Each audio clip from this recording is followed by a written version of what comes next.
प्रधानमंत्री भगवान थोड़े हो गए हैं। भारतीय जनता पार्टी के लोग जो हैं वही लोकतंत्र में सबसे वही पार्टी अव्वल है। वो जो बोलेंगे सही होगा, वो भगवान हो गए। और सब लोग किसी को दर्जा नहीं प्राप्त है क्या लोकतंत्र में? कल इस एक सवाल पहले एक जवाब सुन लीजिए, तब दूसरी बात करिएगा। तरीके से पूछिएगा तब ठीक है, नहीं तो नहीं बोलेंगे।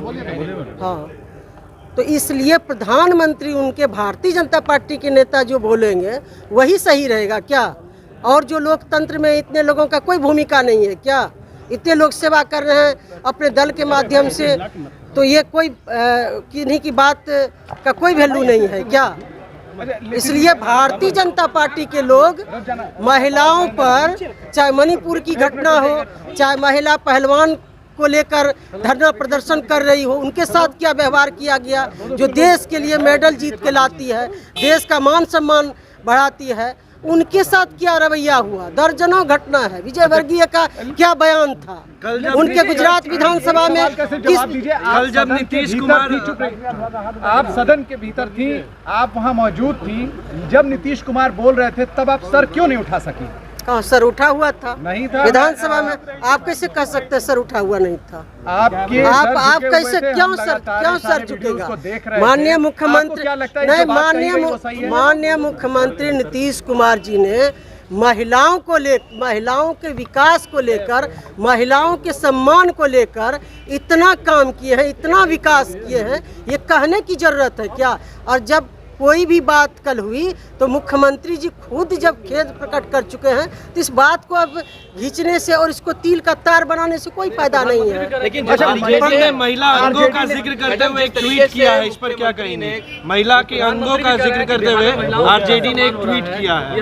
उन्होंने कहा है कि मणिपुर में बलात्कार किए गए और उसके बाद कहा गया कि दिल्ली में प्रोटेस्ट के दौरान पहलवानों के स्तन छुए गए और कई तरह की ऐसी बातें कही गई हैं। क्या ये सार्वजनिक स्तर पर आरजेडी के ट्वीट पर ये जायज है? नहीं, हम देखे नहीं हैं, इसलिए हम कोई प्रतिक्रिया उस पर नहीं दे सकते। हम आरजेडी के जो कोई भी उनके नेता के द्वारा, नेत्री के द्वारा ट्वीट किया गया है, हम नहीं देखे। जब तक बिना देखे कोई चीज पर प्रतिक्रिया नहीं। क्या अगर ऐसा किया गया तो क्या ये सही है? जिस तरीके से दोनों सदन में मुख्यमंत्री ने बयान दिया, उसको सही मानती है?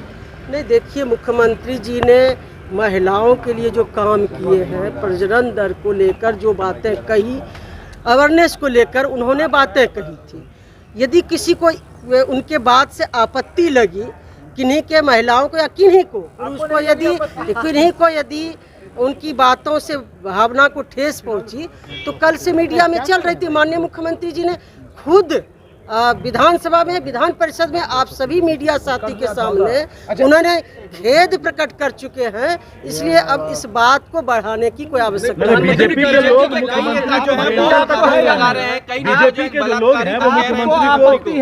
तक कह रहे हैं, इस तरह की बातें कर रहे हैं। मुख्यमंत्री नीतीश कुमार को मेंटल तक कह रहे हैं बीजेपी के लोग। नहीं, उनके कहने से नहीं होगा। उनके कहने से सब बात प्रमाणित नहीं हो जाता। वही सर्टिफिकेट देंगे हर बात का, तो ये सब लोग वही मान लेंगे। जो भारतीय जनता पार्टी के लोग बोलेंगे वही भगवान हो गए क्या? प्रधानमंत्री भी कह रहे हैं कि बिहार में बयान आपत्तिजनक था या नहीं, ये आप अपने निजी स्तर पर बताइए। देखिए, महिलाओं कल इतनी बड़ी काम हुई, इसको ये लोग डाइवर्ट करना चाहते हैं। जब माननीय मुख्यमंत्री जी खुद आके मीडिया के सामने विधानसभा में, विधान परिषद में खेद प्रकट कर चुके हैं, तब भारतीय जनता पार्टी के लोग हाय तवा मचा रहे। कल जो इतनी बड़ी काम हुआ, जो दलित और आदिवासी, पिछड़ी, अति पिछड़ी जातियों को जो आरक्षण का दायरा बढ़ाया गया, जो गरीब हैं, चाहे सवर्ण हो या अन्य जातियों में जो सर्वेक्षण, आर्थिक सर्वेक्षण में जो निकला है, जो आंकड़ा आया है, उसको लेकर जो उनको आगे बढ़ाने की बात है, 2 लाख रुपया देने की बात है, इन सब को लेकर वो लोग घबराए हुए हैं। इस बात को कैसे दबाया जाए, ये लोग प्रोपेगेंडा में लगे हुए हैं।